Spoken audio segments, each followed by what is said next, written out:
amo esta posibilidad y creo que es algo de lo positivo que nos deja la pandemia, la facilidad de contactar de un lado al otro del continente y en este caso por una causa tan positiva que es, bueno, saber los resultados de este reporte del Banco Mundial.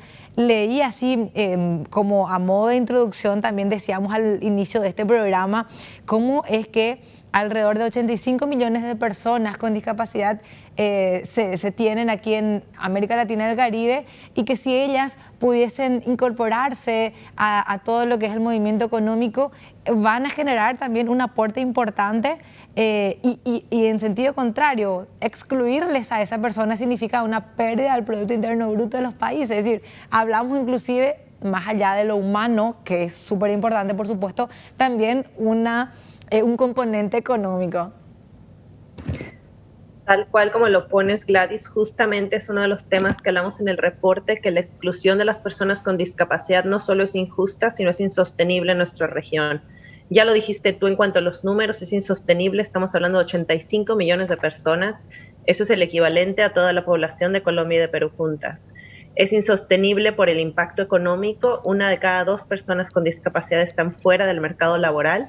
Eso no nos podemos dar el lujo cuando nos estamos reconstruyendo después de una pandemia tan difícil. Y es insostenible también por el futuro, ¿no? Vemos que nuestra región es una de las regiones que está envejeciendo más rápidamente. Esperamos que se triplique el número de personas mayores de 60 años entre hoy y el 2050. Con eso también va a haber un aumento de la prevalencia de la discapacidad.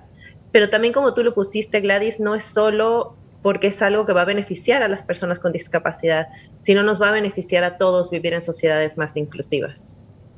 ¿Qué es lo que hoy se tiene como principal desafío, María Elena? Hablamos de que esas barreras vienen por el lado de falta de políticas públicas, hablamos de falta de educación, de formación de estas personas, de voluntad política. ¿Cuáles serían los aspectos que hoy hacen que estas personas estén excluidas de nuestro sistema económico?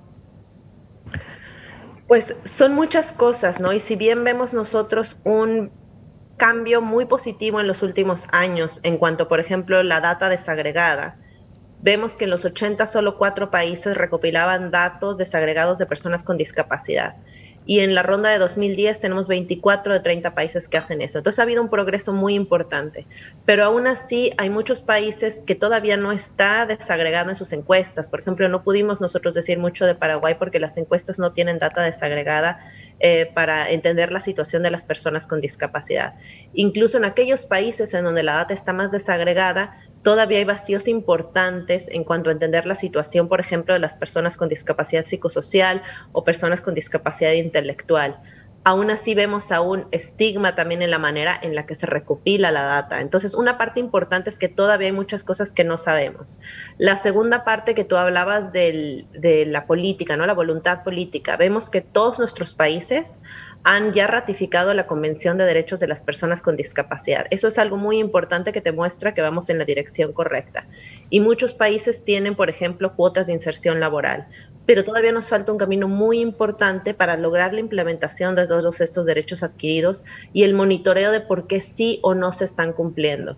Y luego también es la parte social, ¿no? El cambio de los estereotipos que muchas veces todavía seguimos pensando en que las personas con discapacidad no pueden hacer esto o aquello. Entonces eso va, y estoy viendo ahorita el video también que nosotros hicimos, que justamente es la campaña de sí puedo, y hay que realmente trabajar de cerca con las personas con discapacidad y con las organizaciones de las personas con discapacidad para que mejor nos expliquen las barreras que se están enfrentando.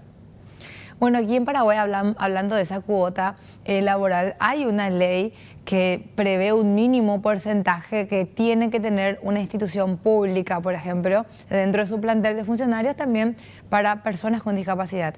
En el caso del sector privado hay como que incentivos, que no es una ley, así que les obliga, pero hay unos incentivos que inclusive pueden ser impositivos si hacen ese tipo. Pero es como que no sé, no se ve ese lado económico de son importantes, van a producir como otras personas también. Es decir, es como que vamos a cumplir por el lado de los derechos humanos para decir que también Paraguay está en ese tren. Yo no sé si esa también es una realidad en otros países, desconozco honestamente. Lo que sí localmente tenemos todavía es como que mucho de esa falta de educación del pasado, que inclusive las mismas familias como que escondían a sus personas con discapacidad. Es decir, hay unas realidades así muy, muy fuertes y muy profundas que se tienen quizás todavía en familias de nuestro país, y no sé si es también otra realidad en la región. Superar esas barreras primero de los perjuicios y después también ver el lado productivo, decir, a ver, estas personas son súper productivas, son súper responsables, es más, es decir, te va a generar ganancias, hacerle entender eso al empresario privado me parece que va a ser un golpe muy, muy positivo también. Tal cual, completamente, Gladys. Y ese es un tema que sí vemos en otras partes de la región. Por ejemplo, en encuestas especializadas en México, explican las personas con discapacidad que nunca fueron a la escuela porque sus padres no lo consideraban necesario. Y aquí era también quizá porque no consideraban necesario porque después veían que no podían obtener algún empleo.